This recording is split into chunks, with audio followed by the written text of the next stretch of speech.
Thank you everybody for joining us today for this week's workshop series under Nairobi Garage.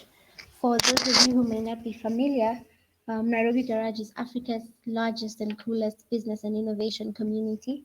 We believe that co-working drives innovation because whenever people share physical spaces, they also tend to take more risks, to trust each other more, and to collaborate to create things that they wouldn't have on their own. So we understand that for any business, having a functional and flexible workspace is important. And so we provide workspaces that are flexible and conducive to enhance creativity, productivity, and just attract and retain employees and allow your team to connect to strategic resources. So this is just a little bit about Nairobi Garage. Allow me to show you that presentation on my end. So we provide a new way of working where you can focus on the networks that you're creating and have a home of similar like-minded entrepreneurs to connect with. We actually are home to over 150 growth-focused innovative businesses. We have weekly events for our members, and our workshop series is one of these. We have 4 central locations. Currently, we are in Karen, which is the community that I manage. We do have a Kilimani space, a Spring Valley space, and then new and upcoming space in Westlands. Our workspace amenities are diverse, from furnished spaces to friendly receptionist services, high-speed internet that's reliable, 24 hours access to all of our spaces. And this is just a quick picture of Karen. As you can see, very bright and colorful and still very good for productivity. Our options for workspace vary depending on your needs and your budget. So we do also have custom packages that will suit your team. So don't worry about having to take one package for everybody. We have a variety of member benefits, great network, good discounts on event spaces, networking events that allow you to connect to Kenya's and Africa's business ecosystem, offers on local services, and introductions to investors as well. We also have a lovely in-house cafe Dash where you can get some premium coffee and some nice bitings for your meetings, when you're having guests. These are just our 4 locations currently. You can always find us on Google Maps. We have virtual tours on our YouTube page, which I will include a link in the chat section for those of you who may want to take a virtual tour of our spaces. And just a brief history, the name Garage actually came from a replica of I don't know if there are any of you who've watched Back to the Future, but if you have, we had a life-size replica of the DeLorean in our 88 miles per hour space. And when people would come to the space, they would think we were a garage. So when we branched off and started off the company, we thought, why not? Yes, so these are our contact information. You can always reach out to us if you're interested in taking up space with us or in just engaging with us through our event series as well to connect with our community. We are the pleasure of having Fridah Ntarangwi, who is the founding and managing partner at ZidiCircle. Today, she's taking us through a workshop to discuss knowing your numbers and the importance of those numbers in your business. I will let Fridah take it from here, but for anybody who may have any comments, you can leave them for us in the chat section. Any questions as well, you can put them in the questions tab so that they don't get lost in the chat sections. And we'll also have a poll running, so you can respond to the poll questions in the polls tab and just engage with us and enjoy. Thank you. Welcome, Fridah. The introduction of Symone was really nice. And every time Symone or somebody else presents Nairobi Garage, it just shows us what a startup can be. Looking at, Nairobi Garage only started 6 years ago, or barely 6 years ago, within 5 years from 2014. And looking at how they have grown and what they have become, it's really a nice example of what startups can be. And that's what excites me. So I will start, before I jump into the presentation of Know Your Numbers, I am going to introduce myself and I am Fridah. I am Kenyan, from the bone. And I've lived in this country, most of my life until 2014, when I moved to the Netherlands for further studies. And obviously, I was looking to come up with my own niche and establish my own path. And obviously, I already knew I wanted to create some impact. Previously, obviously, I've worked for a couple of companies like the Central Bank of Kenya, Kenya Wine Agencies. In the Netherlands, when I moved here, I worked for a pension fund, an asset manager called PHCM. And then I worked for Financial Access, a spin of ING Bank. And obviously, I started ZidiCircle. So at ZidiCircle, okay, I have a problem with my presentation because I don't know if it's visible for the members. It's okay now? Yeah. Thank you, Symone. So at ZidiCircle, we are just a startup ecosystem builder, and we have chosen to support them in two key issues. One is inclusive entrepreneurship and inclusive financing. Why? Because a lot of potential and aspiring entrepreneurs are excluded from the startup ecosystem and even small and medium ecosystems.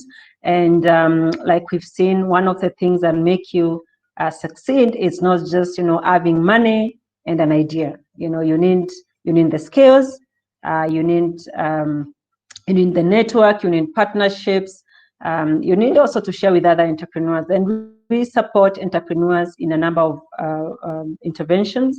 One is, of course, training, doing entrepreneurship boot camps, both because we were founded in the Netherlands, actually. So when I say sometimes locally, it can be confusing. So in the Netherlands, where we've been supporting diaspora entrepreneurs and Black founders, and obviously we expanded to the African markets because there's always a gap. And we have recently actually launched in February, thanks to Nairobi Garage for giving us a soft landing. We've just launched in Kenya in February, and we already have our first cohorts that's continuing to participate in our programs. And of course, we are running another program in Ghana. So we support with the entrepreneurship boot camps, training, mentorship, access to funding, and obviously networking, which we think plays a very important role. So obviously, we are really passionate about startups and enterprises. And for me, I just look at Africa, and the first thing that comes into my mind is that we already have everybody, almost 80% are entrepreneurs. Everybody is trying their hustle. I think hustler narrative is a very good way of putting it in the Kenyan, as they call it. But when we look at where we are in terms of development, in terms of what we've been able to achieve, in terms of even, I always give an example of the person in my village in Meru, who always on this kiosk. Obviously, they managed to survive through. The kiosk is still there. Probably the son comes and takes over the kiosk. But then, because there was no strong foundation of this business, and of course there was no there was no future planning, what's going to happen. There was no global thinking. The business has never grown from having a few things on the shelf. And I think for me, that's the narrative that I want to change, that we can really grow whatever business that we set to grow. We can grow it and make it grow big, even expand from your local market to the next town, to Kenya, to now we have a free trade area in Africa, and expand it beyond. But this can only be done if we have very good foundation for your business. And I think that's what we are trying to do at ZidiCircle. So I am going to go to the presentation. Of course, today we are talking about knowing your numbers, and knowing your numbers really means understanding the cost structures of your business, the costing, the revenue structures, the revenue model, even being able to project your revenues. So I'll start with this picture because I think if we are all here, I believe everyone on this session is an entrepreneur or an aspiring entrepreneur for that matter. And if you have your own business at whatever stage, or you're planning to start, this should be like your Bible. The key elements that go to a business. One, we start with the value proposition. What's the problem that you've identified in the market? What's the gap that you're trying to fill? Maybe also your competitor are doing something, but then you find that, there's something lacking that you need to do. So we always look at the value. What is it that I'm offering to my potential customers? And obviously, number 2 is always the customer segment. Who is my customer? Where do they live? What do they look like? What do they smell? What do they like to smell? Where do they like to go? Do they like hanging out at Nairobi Garage? So I'm going to be at Nairobi Garage so that I can know really what my customer wants. And obviously, number 3 is channels. Now that I know my customer, I've created a value that they can resonate with, or that can take care of their need. Then I need a way of reaching to my customers, and that's how I come to channels as a number 3. How do I make whatever beautiful innovation or product or service that I've made? How do I reach those customers, and what other channels can I utilize to reach them? The other thing, number 4, and very important, is your customer relationships. How do you relate to them? Even before acquisition, even before creating your product. Your early adopters, how do you relate to them when they decide to take your product? How do you relate to them during the sale process? And how do you relate to them after sale service? Because you want your customers to stay with you and bring other customers. Obviously, the next thing that is very important are your revenue streams. And today we are going to talk about revenue streams. Why? Because even if you have customers, you've created a very good product that they're falling in love with. What are they going to pay for it? How much are they going to pay for it?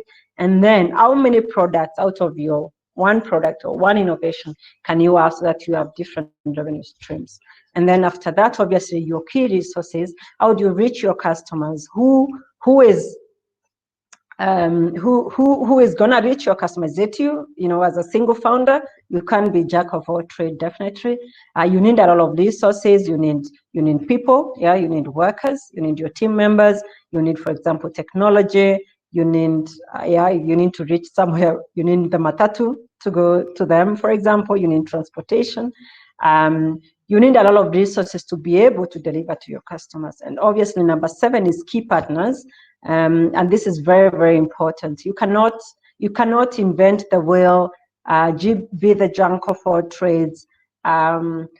Just be a lone ranger in entrepreneurship. And I think collaboration is key here. Key partners, and some partners help you reach your customers. Some partners help you push the product. Some partners are advertising partners.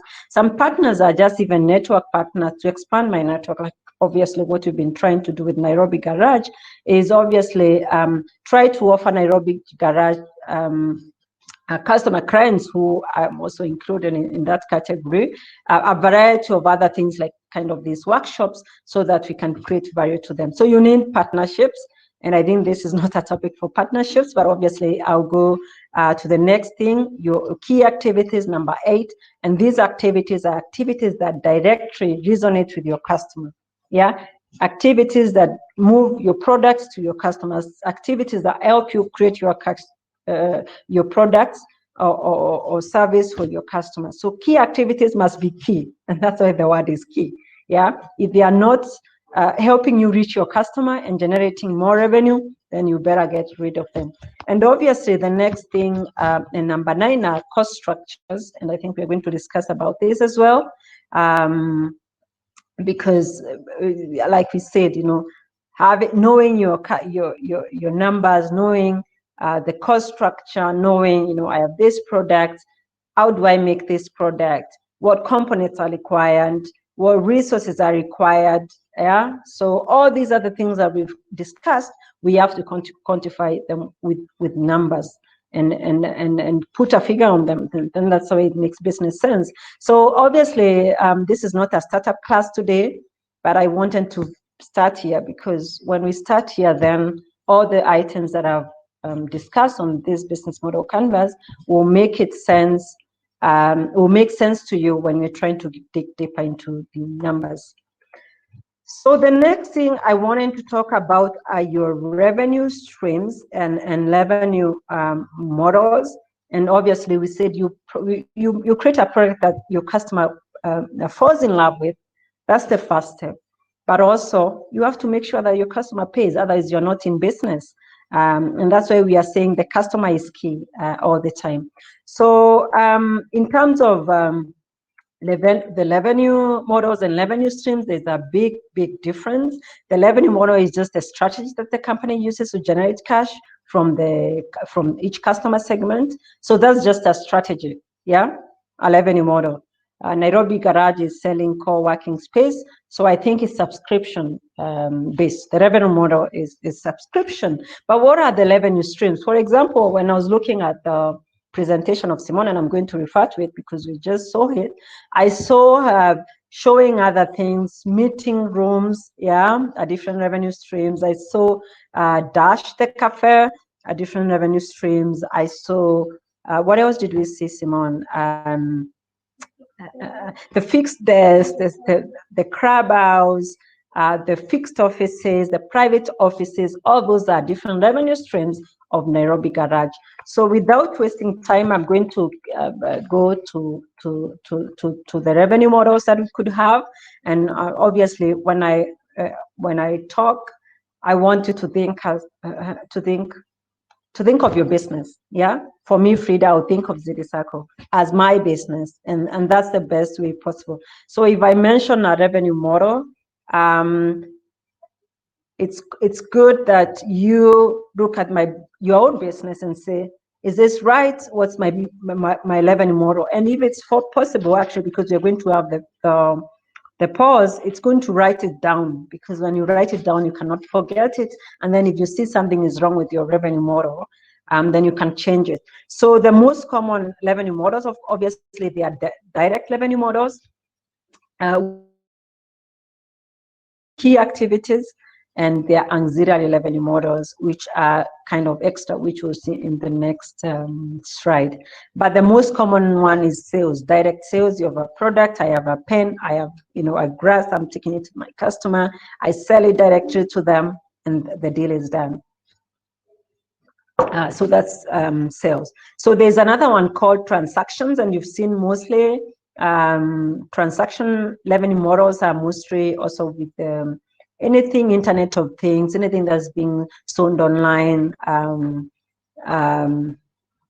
Could be, you're selling a lot of stuff together, not just online things, but also there are people who push a lot of transactions to sell. So that could be a revenue model. We could have web sales, especially through the website. That could be a revenue model. We could have subscriptions, which could be a service. Like, for example, Nairobi Garage is based on subscription as a service. Of course, they are giving service, but also it could be other things like, games, media, platforms. Yeah, if you have a business, a platform business, that's very common. Having subscriptions. We have channels, yeah, where you sell through other people. Especially where you push products through other people's, whether website or agency, kind of an agency model is a good way to push products through channels. So you do not sell your products directly, but through other distribution channels. You have freemiums. You've seen, of course, LinkedIn is a very, very good example. I am one of the notorious free service, free subscribers on LinkedIn. Why? Because sometimes I subscribe to, sometimes I do premium, and I'm like, what value am I getting? And then sometimes I switch, and sometimes I'm like, you know what? I think I have enough following now that and of course, anybody who thinks I will add value to them, they'll contact me directly, or I contact the people I need directly. So I don't want to create a barrier, but it's up to anybody. So LinkedIn's revenue model is obviously having freemium, where they give you a free subscription. But like me, I think you're like me, along the way, you're tempted, you're like, oh, let me try premium and pay for the subscription. The other one is pay-per-use. I think this is gaining traction, pay-per-use model. I saw also, I think KPLC is doing this, the local Kenyan power provider. I'm not sure if it's pay-per-use, but I've heard there's tokens, and you find it and you use. Yeah, so that's basically a pay-per-use model. We have licensing. A lot of licenses, especially software companies, are very good at this. That you can be licensed to use a service or a software. We have brokerage, obviously transaction fee, that is very common. I'm very sure everybody knows what brokerage is. We have renting and leasing instead of buying, and I think this is very relevant to startups. Sometimes, the capital expenditure involved in acquiring machinery or equipment, it could be very expensive. So leasing could be a very good business model in that sense. There's advertising, obviously. And I think also advertising is not a very difficult term. I think almost everybody understands what advertising is as a revenue model. Obviously, there are very many other revenue models. If you can type on your chart, we'll go through them. You can just indicate what's your revenue model, and then we can. I'll be able to answer this. And obviously, the next part, here we come, Symone. What's the direct revenue model of your business? I think there's a question.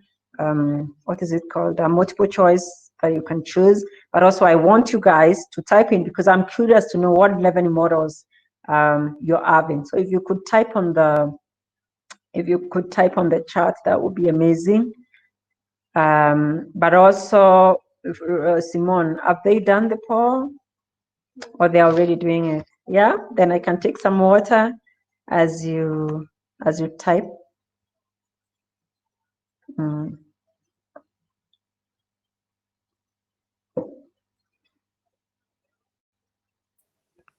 So please let us know what your business revenue model is. You can fill out the poll under the poll section, or you can type on the chat section so that our speaker is able to see.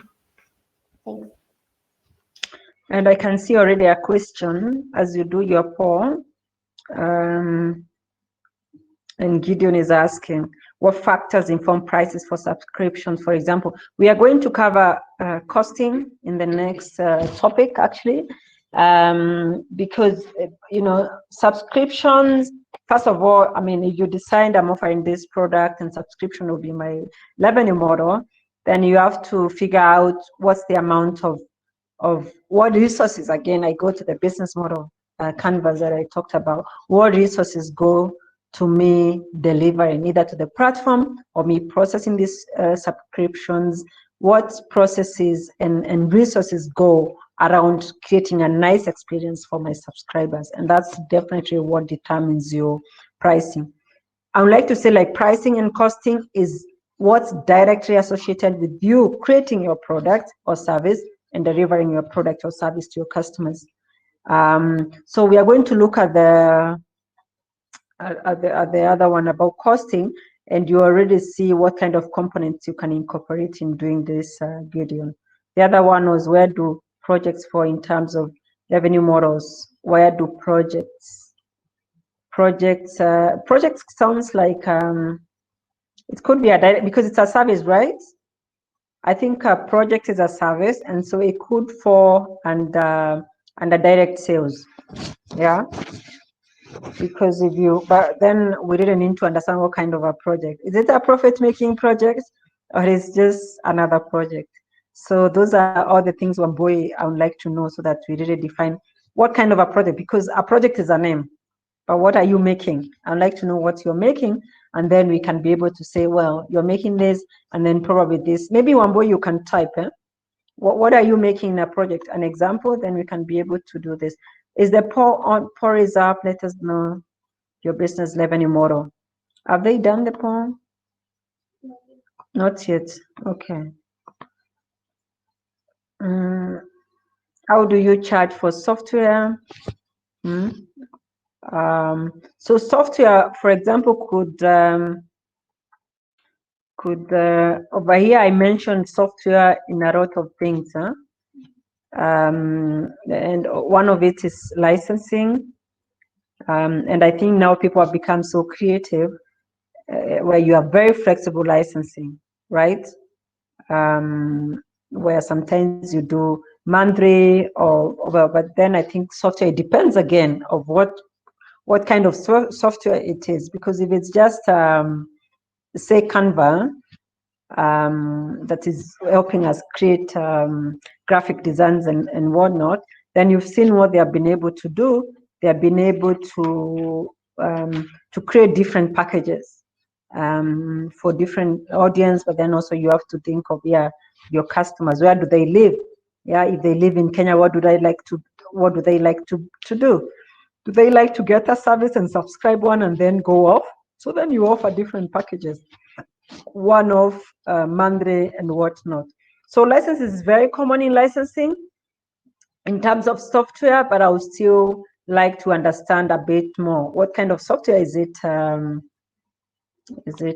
asked that question? Victor. You can type what kind of question or what kind of software that is. Then we can try to see if subscription could also be an option for that. Okay, what factors inform prices for subscriptions? I think I talked about how do you figure out the price of a service. Again, when you're going to costing, we're going to talk about that, because a service, you're counting the number of hours that you spend there. Maybe sometimes you need also manpower, you need somebody to do it, and how long are they going to be doing that service. So calculating the time could really help you, but also very important to know the cost of time, because not often we do not know how much time costs. I see a lot of not just entrepreneurs, consultants, even companies struggling to really put a price on the time. So there's no Paul, Symone. I can't see a Paul. So we are going to proceed. You guys don't want to be or nothing resonates with you here, or you're busy working and you put us on. Otherwise, it's not possible that you guys are entrepreneurs and you don't know your revenue model. So that could be very important. So project in terms of creative design, that's what Wamboi says. Creative service like logo design, website design and management, branding services. Yeah, those are services. So you could either do direct sales in terms of this. Yeah, sometimes people say, well, I'm making a design. I'm seeing a lot of designers do this these days, where you purchase either per design or you have a contract where they can create for you different designs over time. So yeah, I think it's direct sales mostly, but otherwise what Canva has done, they have moved into subscription, where they give you templates and you can do this. That's also something that you can look at. So I think I'm going to proceed with the presentation because you guys do not want to participate. But thank you very much for those who are active, Victor and Wamboi, and I think Stephen is typing. So I'm going to move on so that we proceed to the next one. And don't worry, if you can't see your revenue model, there's the auxiliary revenue model. Oh, we did this, yeah. So there's the auxiliary revenue model, which is not really out of your revenue model. I forgot to say this, very, very important. If you have a revenue model, say subscription, you can have different revenue streams. And I gave you an example of Nairobi Garage, where they have really totally many different products or revenue streams within their major products. Yeah, they have subscription, but then they have different revenue streams. So it's going to think about that, because the next thing is auxiliary revenue models. And what auxiliary means is that they are the other revenue models that you can generate apart from your direct revenue models, maybe through collaboration with partners. Maybe somebody has a similar product, and that also happens already on a lot of web sales and web products, where I come to Nairobi Garage, I see a product, but then I see sometimes a pop-up coming up telling me, Fridah, maybe you need to do pitching competition, maybe you need to prepare purchase ZidiCircle's product. You see, That's an auxiliary revenue model for Nairobi Garage, because probably we have an arrangement with them and they're going to earn a commission based on that. So that's how you can be creative, and that's what we call auxiliary revenue models. So they are not really your major revenue models, but you've been able to create through other channels other extra revenue models. I could use that word comfortably. So we have referral revenue. Yeah, you refer somebody to ZidiCircle for the bootcamp or for the incubation program.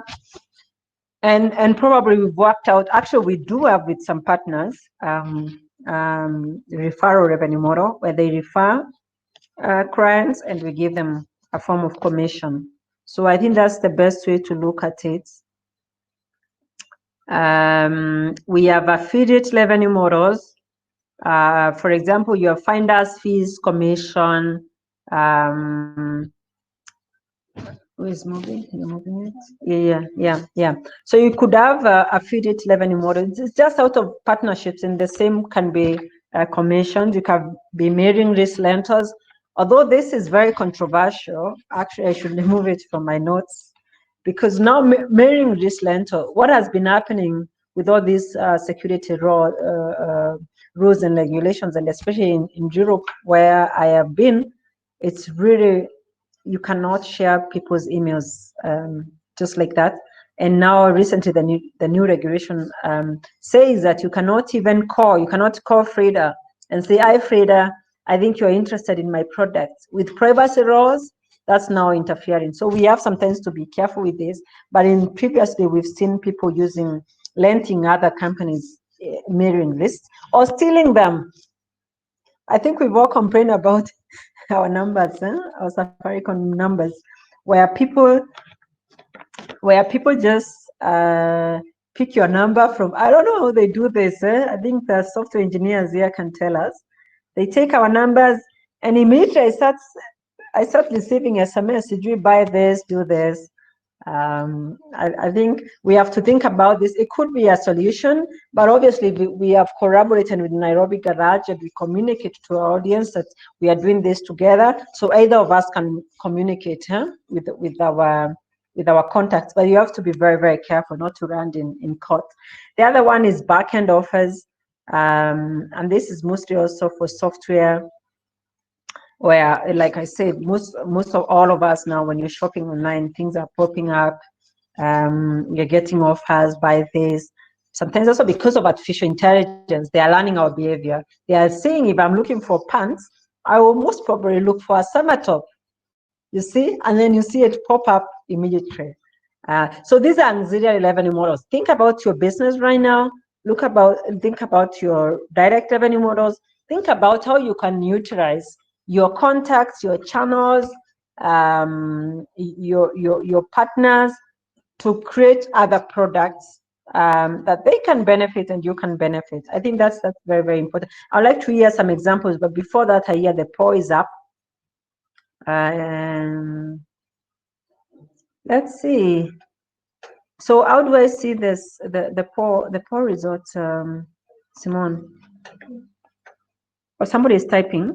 I just read that. Okay. So I'll read this before I go to the questions. And I see, okay, William says, I can see the poll results are up. Sales are 70%, subscriptions are 20%. Yeah, it seems we are all doing the traditional way of direct sales. And I think the importance of today was actually help us look at other ways of doing it. I can see freemium. One boy says at 10%. Who said freemium? I would like to know what kind of freemium are you offering, and after that, what's the deal? Because you have to be in business, and I imagine you're not LinkedIn. So, so can you maybe type? If you want to be anonymous, you can email the moderator, because I'd like to know what's the freemium. So it seems we have some work to do. It's not a bad thing. I mean, it's going to have direct sales, but I think what COVID has taught us that we really need to be diversified, to be creative, to think outside the box.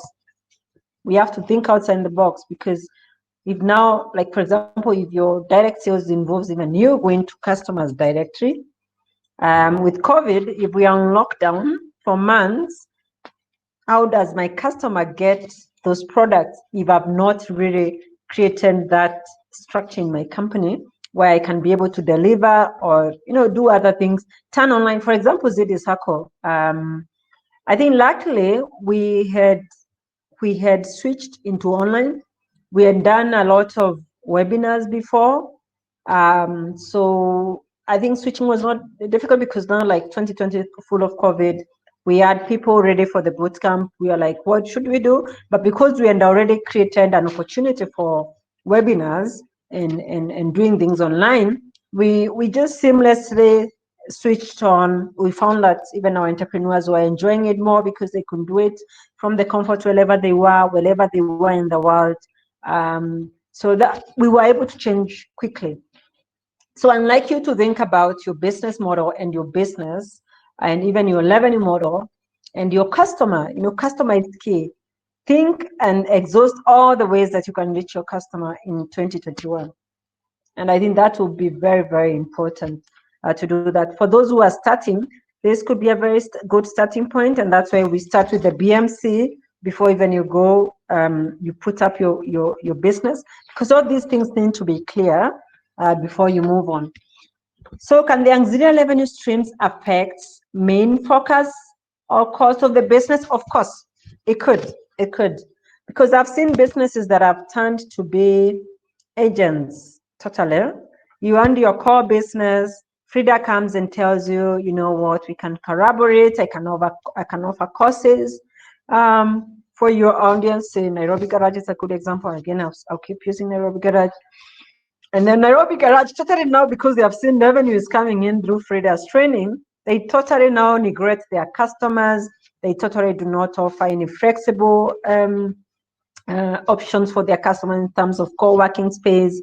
Also, COVID is disrupting in this sense. I'm sure Nairobi Garage, I'm not sure how it affects anyone, but obviously people now, before I come to a physical space, I have to think, is it COVID proof? I have to think, about it. And if Nairobi Garage is not careful, they will also be swamped into all this mess that is going on with COVID and lose direction. So Gideon, you are very, very, very, very, very, very right. And what I would advise, for me, if you come to me, I look at what are my company's objectives? What am I planning to do? What do my customers want? What's my business model? First and foremost, what's my business model? What's my revenue model? Is this auxiliary model related to what I'm doing? Because if you're asking me to sell Doma to my startups, surely I would totally be distracted, So think about things that really resonate with your customers and things that are complementary, not things that are replacing also what you're doing. So that's very, very important. So I don't know if there are more questions about this, because I need to scroll. Stephen, hello. What kind of business model would you recommend? A product that bundles a lot of revenue prepositions together.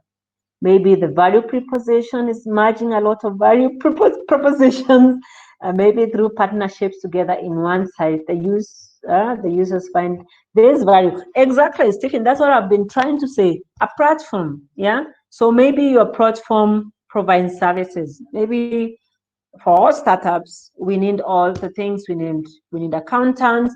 We need financial modelers. We need customer acquisition experts. We need so many services. So if you can be able to put that in your platform, and all the startups can be able to find that, then people like me, people like Symone, people like all of you, I think you have all services. You can always do that. Obviously, Nairobi Garage has created this opportunity for us, because I think in our channel, in our platform, and I think also Slack, you can kind of post what you are doing. Obviously, Nairobi Garage is not charging us because we are members, but if somebody decides, there are platforms like those. So Stephen, that's absolutely right. And then you can offer that platform as a service, and you can earn commission when people subscribe to all these things. Yeah, that's right. So yeah, so I think I'll move on to my next, and that's actually it was another poll. It was another poll, Symone. Did you ask them? Yeah, what's the auxiliary revenue model for your own business? And probably I can go back to these ones so that you can see. But this is just to stimulate you, because you're the entrepreneur. You need to be able to know, because I don't really know your business. Whatever business you have, the business model, think of other ways of generating revenues apart from your direct ones. So you are taking a pause. So do you have an auxiliary revenue model? I'm curious to know if people have an auxiliary revenue model.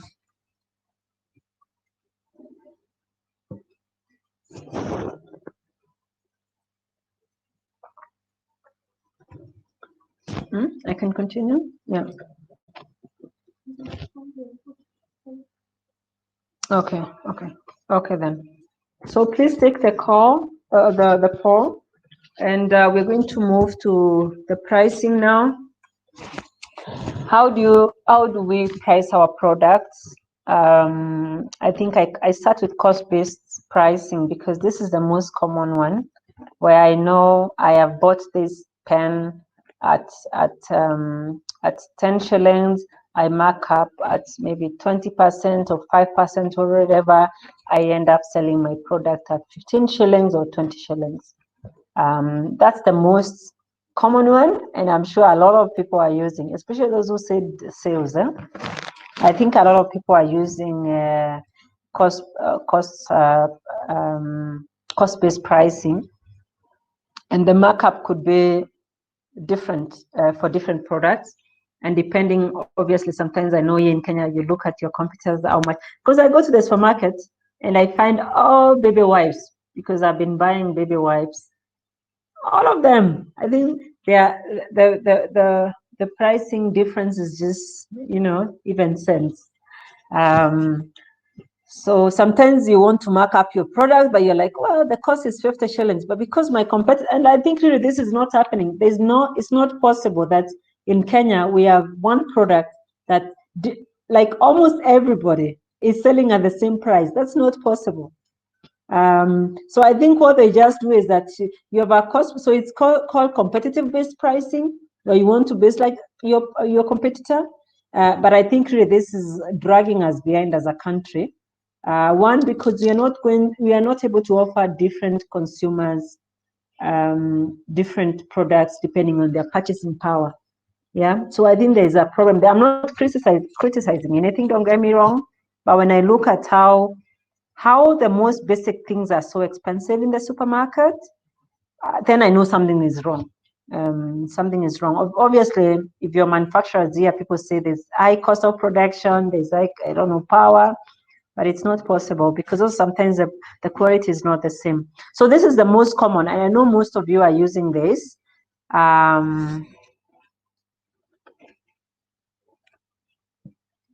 So I'm not going to dwell mostly in this, but normally in our workshops, what we do, I give you a calculator. We have a calculator that we formulated where you calculate, and whatever it is, even if it's a service, you can be able to see how much are you marking up, what's the cost components of the products. Because, and I said, when you think about the cost, think about the product and your customer, making the product and delivering the product to the customer in a good condition, and obviously it should be accessible. So whether it's subscription, whether you are doing it online, whether it's a service, you can always look at the number of hours that go into you doing that if it's consultancy. But you have to be really sincere with yourself and just stick to the costs that are directly related to producing the product and making sure that the product go to the customer. That could be the costs before now you can make up. Obviously, if you were in another setup, I would be able to use Excel and show you how this works, but I'll proceed. And this is competitive.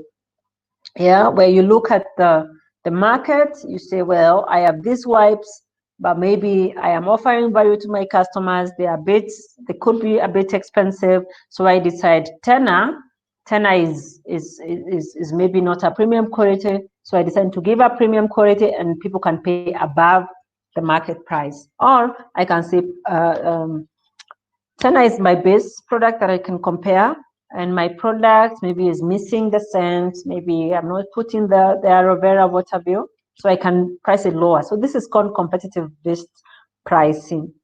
I must say competitive based pricing can be very, very dangerous. Yeah, because sometimes that's what I've been saying in the market, where sometimes you're compromising the quality, but you want it to be bought at the same level with the others.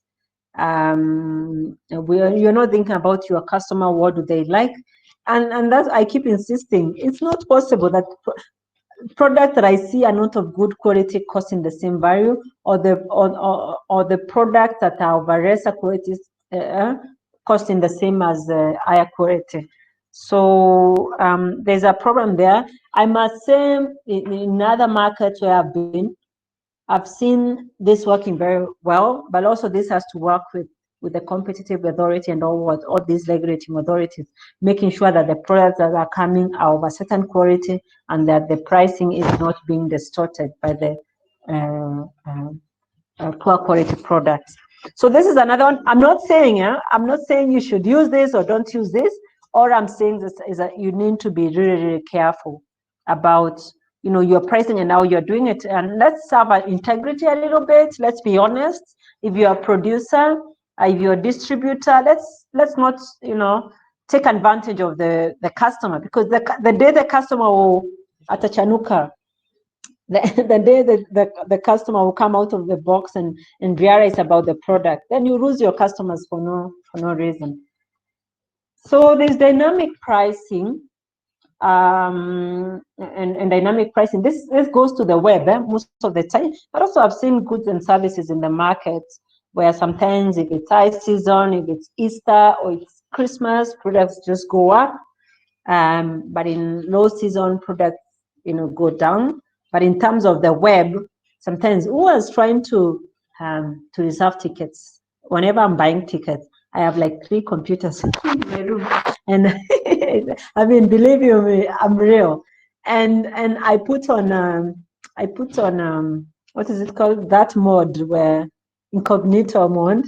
Why? Because these people are studying my behavior. They already know Fridah is in Nairobi, or I'm in Amsterdam. Actually, if I'm trying to buy the same ticket, the ticket I would buy in Amsterdam, if I buy it in Nairobi and my computer knows that I'm in Nairobi, and that software of the flight attendants know I'm in Nairobi, the price changes. You see, and I'm just trying to explain dynamic, and they play around with us. They know, well, how many people are searching at this point from Nairobi or whatever, and then they start playing with the prices. The same as dresses. Sometimes because I shop online, sometimes I click on the dress, I really like this dress, I click, I love it. Or even they just look at my behavior, artificial intelligence. What kind of dresses am I interested with? And immediately they start popping out different ones, different prices. That's what we call dynamic pricing. Yeah, it based on demand, it based on time. And I think air tickets is just the best way to explain the KQ buying tickets in the evening and the morning low. Exactly. When do you buy, Victor? Actually, I don't know the trick with KQ. Maybe it's 3 p.m. Victor says specifically at 3 p.m. because it's cheaper at 3 p.m. Oh dear, I can't believe this.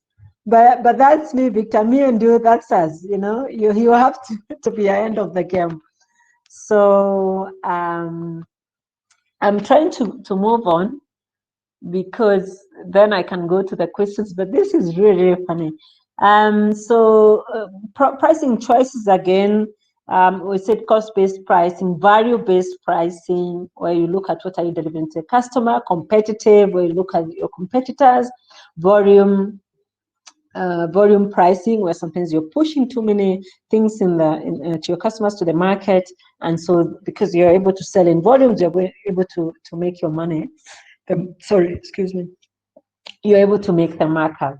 So this is interesting. Although even after saying all this, I still like us to refer to cost-based pricing. Why? Because the cost-based pricing, without even marking up, it's really, really important for an entrepreneur to know what are the costs that are going to this product during production, during transferring it to the customers, and all the costs involved in that. And normally this is what we do. We look at the product, whether it's subscription. I think somebody was asking about the subscription. For the subscription, I look at the customer acquisition costs, because sometimes when they come to the platform, you need to do something. We look at their onboarding costs. Do you call them? Do you vet them? Do you spend an hour just creating a template for them on the workshop, on the website? That's all I want to know. And those are the costs associated with you delivering that online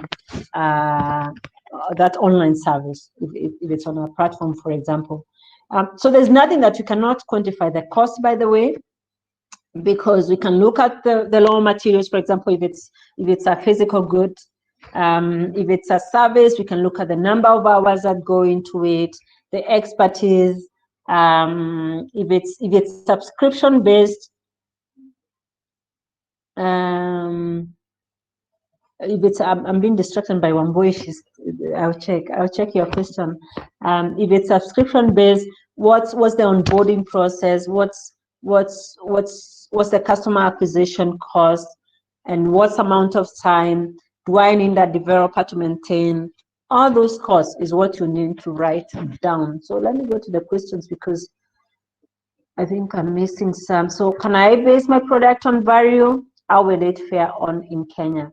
An example is buying a Mac and HP. They are both PCs, but one costs 2 times or more the cost of the other. Definitely.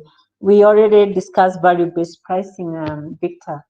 I think it's very important, because, to be honest, I think people are crazy about Mac, but I can't even use it. Like, I used to borrow my husband's Mac, and one day it just embarrassed me in a place like this, where I'm trying to share things. It has a lot of, I'm not, no you feeling about Mac, but I'm just saying sometimes, people go by the brand names. But honestly, if you're introducing a new product and your product is of good quality and you get your early adopters, what stops you? Nothing stops you, and it will definitely work in Kenya or any other market. For me, and that's why you go back to the BMC, start with your customer. What does your customer do? The other day I was trying to buy a computer for my daughter here in Nairobi, because of course all this online thing, and we left our computers elsewhere. And I was I was feeling stuck, because I was forced, because I didn't have enough money. I didn't have 100K on an emergency to spend on a computer. Then you're forced to go for secondary products. And I'm like, why can't we have computers that are affordable, brand new computers, that cost, for example, 20K? Why should I go for a secondary that costs 25, 30K? It doesn't really. So definitely, Victor, you can do that. So the other one, no one has answered the poll question. What auxiliary revenue model do you have in your business? No one. Yeah, exactly. Can you guys take the poll as we continue? I think it's because the thing is, and that's what I tell the startups, you have to tell us what you need. The more questions you ask, the more somebody else helps you. I'm not like the superstar who can answer all the questions, but probably somebody else. We have 18 people participating. Somebody can type your answer, and I like you guys to be more interactive. That's why we create value for each other. So the next thing, let's see what we have. So I've already talked about cost-based pricing, value pricing, competitive pricing, volume pricing. I'd like to say that obviously if you need bit more specialized pricing help, obviously you can always get that help, because I know, like I said, most of you are not numbers people, so it can be a bit tricky to do that. So portfolio pricing, mixing different products,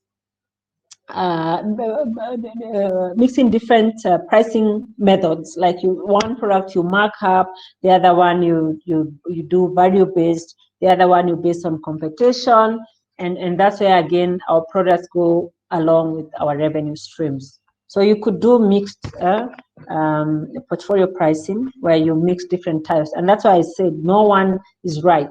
Yeah, I'm not saying cost base is bad and you should go with competitor. No, I'm just saying look at your customer. What do your customers need? What's available in the market? What are you offering different? And then you can play around with that. Razor blade model, and I think that's why we are talking about freemium with LinkedIn, where you have some products, so some part of the product free. And I think a lot of, especially all these software providers, most of the internet stuff that's being sold, especially software, they tell you, well, you can do 7 days free, you can do 3 months free, and after that you can start subscribing. You could still do portfolio pricing, where you have some products that you can't use for free and some you can use free. So that one is called razor blade model. We have subscription. And I think I've been talking about subscription, where obviously you can book stuff and you can use it for a certain period. And subscription, you have to be very careful, obviously. And I think somebody asked that question, because you have to look at what you're providing, how are you providing it, what cost components go into it. So that sometimes if you're not careful, a lot of platforms don't make money because maybe the subscription is too low to do overheads. Yeah, unless you're very sure that the subscriptions are really, really in large volume. Obviously, listing, which lowers the initial purchase price. You don't have to purchase, and somehow I like listing, because if I want to use this product or this equipment, for example, I don't have the initial starting capital. It's a nice way as a startup to start at very low overheads. And because with listing, if I get this machinery and I know it's going to be used to produce more and sell more, then it's a good way to do things. Okay, so we move on to the next.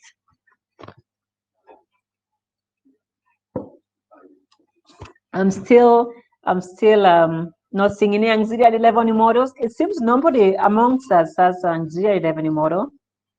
How come? Then there's a problem, huh?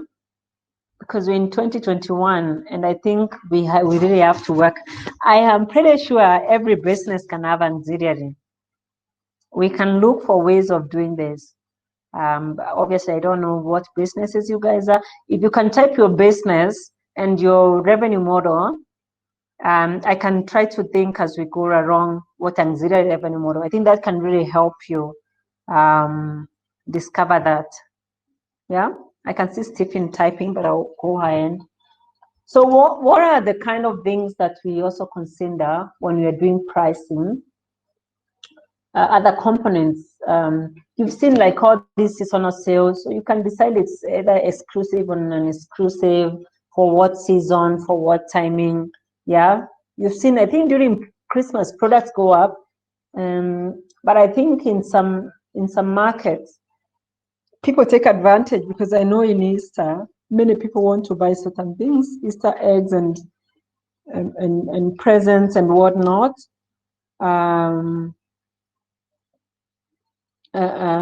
So I can decide, well, because this time I'm going to sell a lot of product, I can lower my pricing, yeah, depending on the period. The other one is having add-ons, things that people can have for free or access for free, just as a strategy. Then people can be able to purchase the real thing. Okay, what does cost vary at different production and sales levels? Exactly. Yeah, if you've moved from having a physical shop to an online shop, you'll see you could even provide your product at a cheaper price, because you have no overhead of paying rent, for example.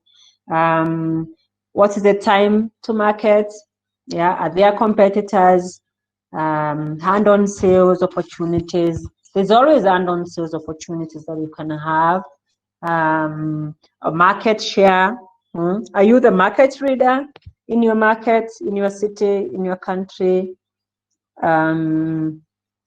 Yeah, and things like margins and profits. So I'll look at the question, why don't we have ancillary models? We are still startups trying to figure out the primary direct revenue model. Yes, Stephen, that's why you need our help. Because to be honest, if you get it right, just get your BMC, be very honest with it, obviously, because I know the value proposition, the customer base is the hardest. Value proposition and customer base, the customer, like on the BMC, is very, very difficult when you're starting your business. Money is not the problem. I don't think money is the biggest problem. And I don't think having a great idea is the biggest problem. But value, where do you create value in a saturated market? So definitely, I like your honesty, Stephen, your honesty. So obviously you're figuring out first of all, what's your business model, Stephen? You're figuring out that, then you need to figure out who is your customer, then you need to figure out what's your revenue model, yeah, before auxiliary. So that's right. You're on the right track. At least you're honest about it. So Victor says, I'm piloting my concept too, still thinking of revenue streams. Okay, Victor, you're on the right track. One boy, those who understand what they have, that they have auxiliary revenue models, 22%. What types do they have? Exactly. One boy is asking. I'm also wondering, can you please type on the chat what your auxiliary revenue models are? And this can help us. We have 2 people with affiliate revenue. Okay, that's great. We have Mutoka. For those of us in traditional trade distribution, the closest you can get to auxiliary is back-end process optimization that generates costs efficiency. I'm not sure if that's a revenue model. Auxiliary is back-end process optimization. I think on my last presentation, my last slide, Victor, we're talking about how to lower your costs, how to maximize profits, and what that. I think that's where this goes. Yeah, but it's definitely not an auxiliary. Yeah, that's a cost-saving method. So then, yeah, so there were affiliate revenues. Okay, so Gideon says he has e-commerce. I suppose you're doing e-commerce. You have revenue revenue models is subscription, commissions, and auxiliary revenue models in advertisement, sales, data analysis, and third party. That's wonderful. Very well, Gideon. That's really clear. Yeah. So I'll move on. About your market size, and I'll just go back to your customer. Where do they live? Yeah. What do they like to use? Where do they like to shop? Where do their kids go to school? What kind of cars do they drive, depending on your product? And then out of that, you can say, how many of them live near my customer? Yeah. If I want to deal with startups, I come to Nairobi Garage because I know a lot of startups are here. So I can quantify and say, out of a population of 10,000, how much population do you have, Symone? You have 1,000 population. So I can say, out of 1,000 population, and now I'm explaining about my market size in this regard. I live in Nairobi. My customers are in Nairobi, but where do they live? Where do they like to go? They're startups. They like to go to Nairobi Garage, where there's co-working space. They can network with other entrepreneurs at the same level with them. So, and then I say we have 1,000. Out of these 1,000, what stages are they? And this is what, now start thinking about your business. What stages are they? Some are pre-revenue startups. Some are preparing a business idea. Some are revenue generating startups. Some are scale-ups or growth stage. So I get the data from Nairobi Garage, and in fact, I'm going to do that. I've not done that. I've not asked them for figures. Of course, I do my math, but I didn't tell Symone. So I look at all this and I say, so they have 1,000, 250 are preparing to start, 250 are pre-revenue, 250 are post-revenue, and 250 are scale-ups and their growth stage. So there are 4 categories. And I say, which of these are most likely? And I look at my revenue models and my products, and I say, out of these, how many are in need of incubation services. Yeah. How many are in need of preparing their business model? Yeah, from scratch. How many need customer acquisition skills? So I distribute them. I say if they need incubation, if they have not figured out their business model, they have not figured out their revenue model, these 250 are mine. They are for Zidi. Why? Because you can help them. Yeah. But these 250, I know not all 250 will come to Fridah. Maybe some will not be able to afford it. Maybe some do not understand the importance of being helped. Yeah. With creating your own business model. Maybe they have attended another incubation program. So I say out of these 250, we have 550s, 50, 50, 50, 50. I've done this, 50, I've done this. I come up with, I say, well, out of this, at least maybe 60 really need my help, and they're going to get my help.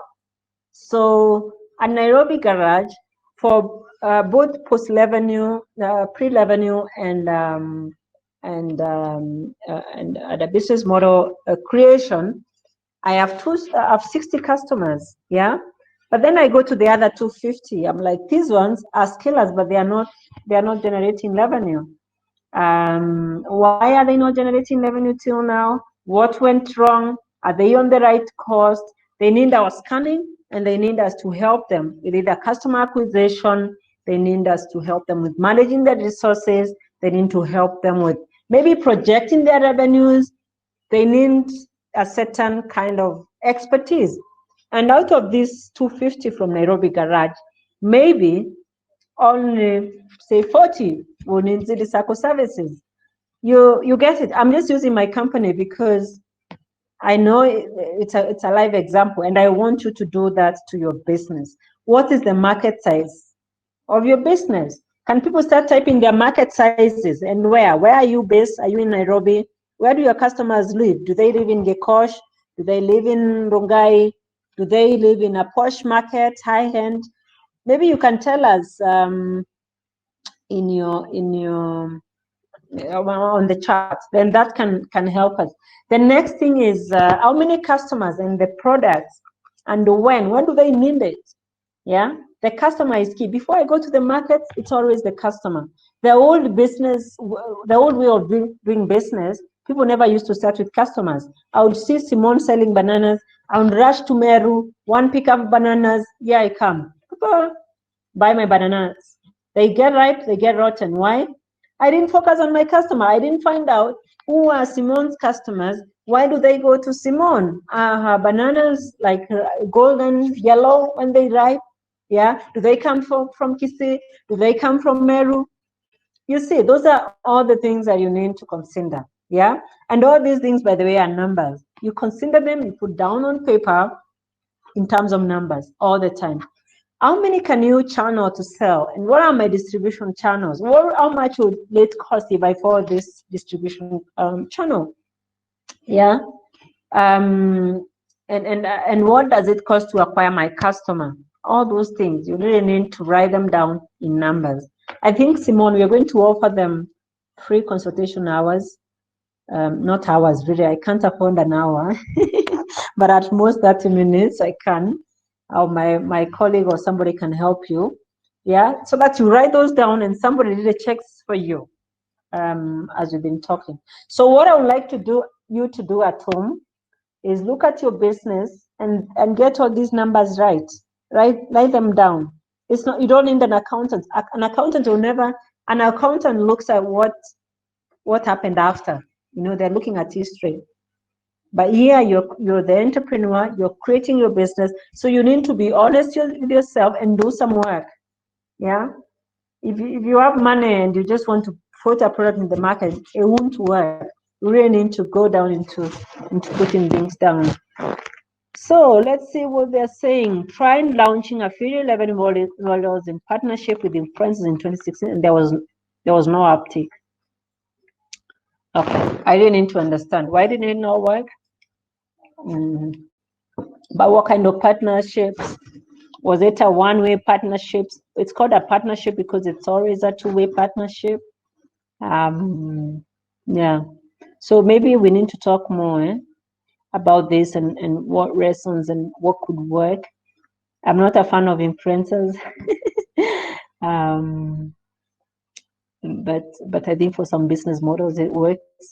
So Ivy, I have also trying to get rates through influencers, affiliate revenue, but the uptake is so low, and for a startup, it becomes expensive. I know, that's the thing. That's the thing with influencers. You have to be very careful. You understand your product, right? You really understand it, or your team member understands it. Yeah, you've talked to your customers directly, they know it. Some products are very personal. Yeah, is the brand. When you come to ZidiCircle, maybe you trust Fridah, maybe you trust Tune. Yeah.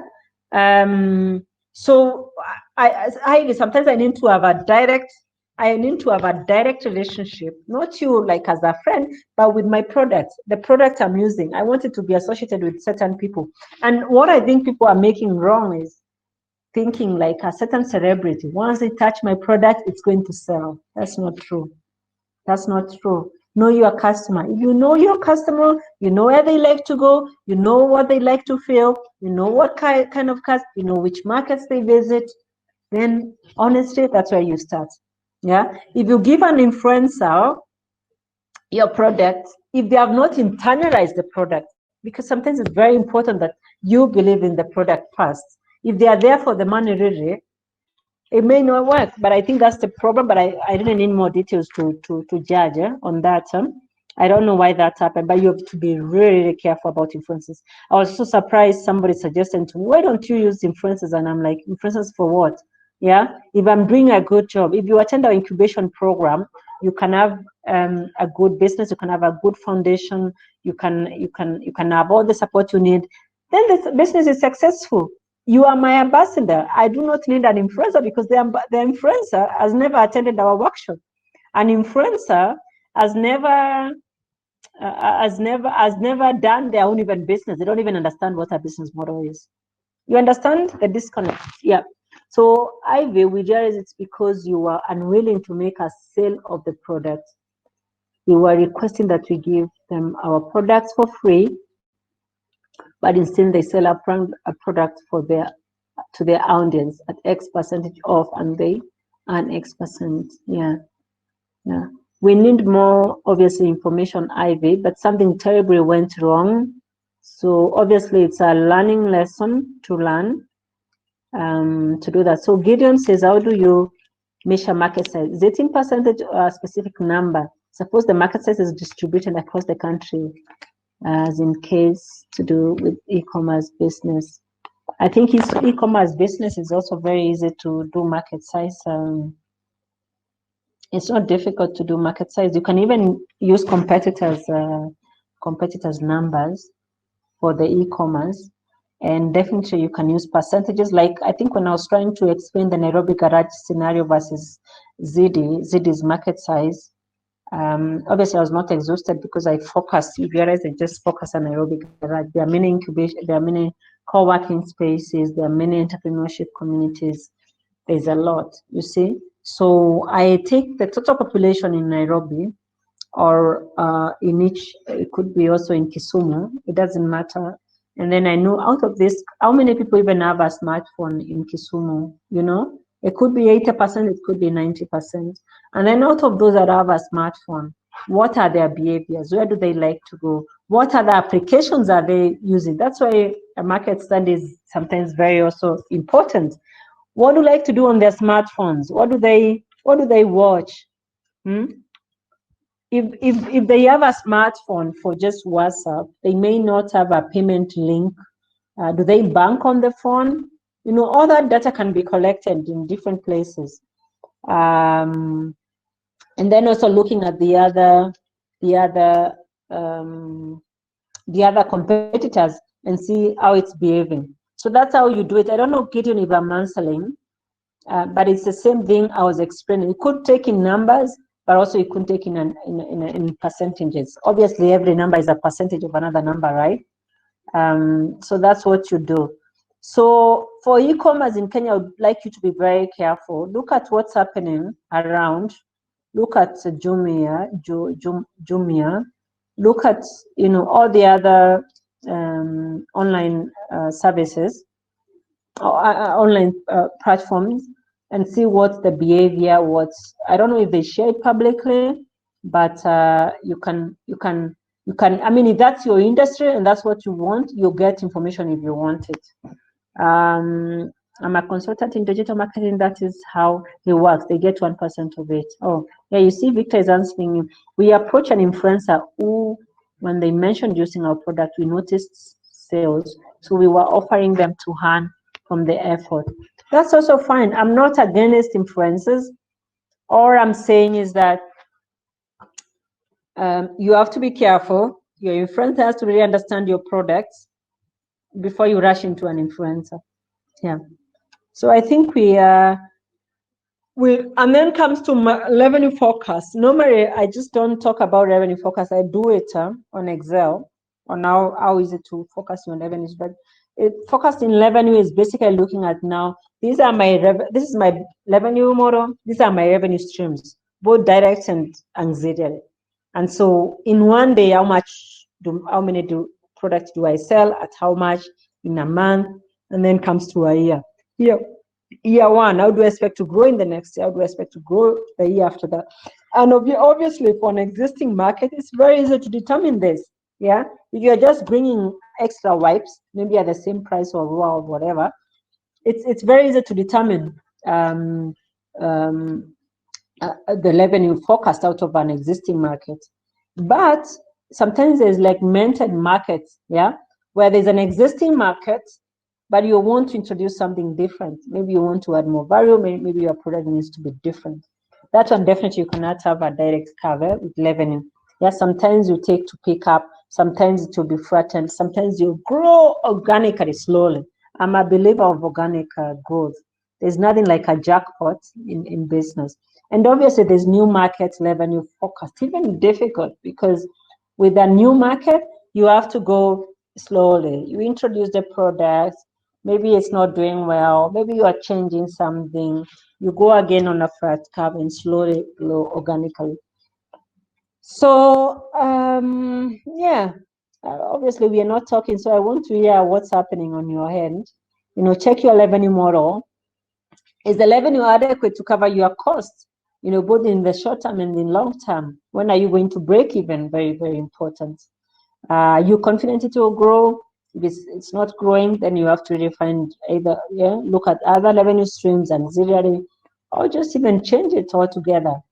Are you going to get more profits or not? So unlike you as your assignment, work on your business and change that. And also other things that you can remember are very clear. What are my customers paying for? Is it the quality? Is it because of the price? Yeah, you have to think about your customer all the time. Do they have a big purchasing power? Yeah, if your product is high-end, yeah, you have to think about all those things. How do you package it? What's your revenue model? What do competitors do? What's their pricing? What are they offering? Yeah, and obviously look at all the financial metrics. Am I going to make profit? Am I going not to make profit? And the cost and risks. Yeah, so design and calculate your revenue model and pricing model. I hope you can be able to do that. And so this one is not very clear. I don't know how to whatever, but this is just a revenue cost capital tree. When sometimes you want to increase value, do you increase net operating profits, or do you reduce your capital costs and allocation? Yeah, if you get operating profits, you could increase your gross revenue, but decrease your operating costs. Yeah, if you want to reduce capital costs, you could reduce capital deployed or reduce capital investment, whichever. And the key value drivers are things like customer loyalty, discovery, and value for the customer. Increasing commercial effectiveness, yeah, seeing where you have a lot of wastage. Increasing your organization effectiveness, especially also on leadership, reducing supply chain costs, decreasing an added value costs, like outsourcing some of the business, yeah, reducing working capital, reducing time to market. Yeah, those are all the things you can apply to make sure that you're managing, especially if you're a startup. So, these are really business model components that matter, especially if you intend to fundraise. All investors look at, they look at the numbers very well. And that's why I'm saying that nobody is going to generate those numbers and give to you to present, even to your banks. To your bank, you really need to understand them. And one key thing is value proposition. What are you offering? What are you doing differently? And then your customer segments, that's what we talked about, the market sizing, the relationships you have, the distribution channels around your customers, the marketing, for example, the revenue streams, very, very important. Cost structure, key activities. Cost structure is what we've been talking about all along, and obviously the team. So I think I'm reaching the end of our presentation. If you have any other questions, no questions, we can.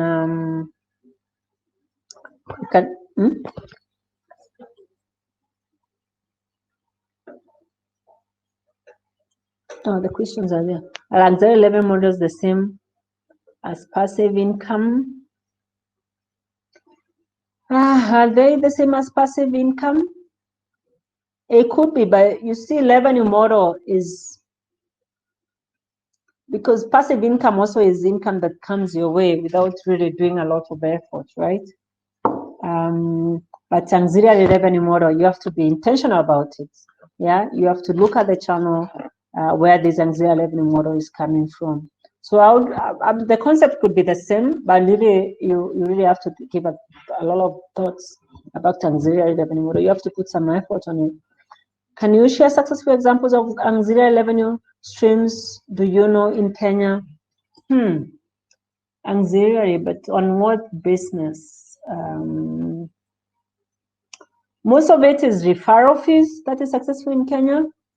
In most businesses, and this is mostly on services. Also e-commerce could be, but I know referral is really, really big in Kenya. And what they call brokerage, everybody's an agent here. So how easy is it for customers to move from premium to premium? Like Fridah, you move from premium linking to freemium. How easy it is? Well, it's easy actually, because a lot of so here's the catch. Yeah, if I'm going to pay for premium, the value has to be more. Yeah, for example, I think if you go to Canva and you're using freemium, which you can have an account and use for a long time, but it doesn't serve you. It doesn't give you a lot of templates. It doesn't give you many types of businesses or even wordings and whatnot. So when you're creating your freemium or premium, think about what will make Fridah move to premium. The customer. I am your customer. So think about what's gonna make me move to premium from freemium. If you get that right, then you'll always get that, because premium could be very limiting. And I've seen it works. Okay, for me, I move obviously from premium to freemium because I think you also need to reach a certain level to be able to be comfortable and say, oh, maybe I don't even need the premium. Maybe. But for me, I just don't see any value anymore. So who has experience in software service subscriptions? How is the uptake in the Kenyan market? I'm definitely, Victor, there's a market. For me, I use a lot of subscriptions software, like all the software components we use, we subscribe. So if you show people value and there's a market need, you have your customer segment, I think it will work. Why not? But you have to be careful if you're making profit or not. So that comes to pricing. How much is it going to cost? Victor is saying Tremendous Hub. Oh, what you're talking about, is that your subscription software in terms of an app? Yeah, an app you can definitely get, but your customer, can you do a pilot, Victor? Talk to your customers first. You call them, you tell them I have this. What's the uptake? If they don't, there's no uptake. Try to modify it. Talk to your customer. Keep going back to your customer until you get it right. but don't just push an app into the market without doing that. Where do projects fall in terms of, oh, we did this. I think we are done in terms of questions. And what a pressure it has been participating in this session. Yeah, Symone, thank you very much for listening, and I hope to meet with you guys at some point. Thank you. Thank you very much, Fridah. I think everyone has joined been part of this session. For example, we are on the different resolutions that are available to us. We're here on pricing options and the procedures we can take with that and how to look at our marketplace critically. So thank you for that. I've seen the need for us to develop a clear and revenue model for our different businesses, and also it's good to see that this is applicable across any industry. It's not industry specific and it's not specific to products and services. It can be in any field and any business. Also, thank you to everyone of you who joined us today. Thank you for your participation. Thank you especially for those who are active and asked a lot of questions. We really do hope that you gained a lot in your time here. Please join us next week. We will have another workshop with Edward Degwa, who is the CEO of Smart Sales. He'll be speaking to us about how to use call and tap into marketing opportunities to grow your business. I will be sharing a link for the chat section for where you can register. But for all the participants today, ZidiCircle is extending to you 30 minutes free consultation, which you can take advantage of. And we in Nairobi Garage also extending to you a free day pass, which you can use in any of our locations in our free active spaces. We will have this information to you by email by the end of the session. So thank you so much. You can stick around and just chat in the chat section and share contacts, share your links, we can follow you, and we can connect with us. Thank you. Have a good day.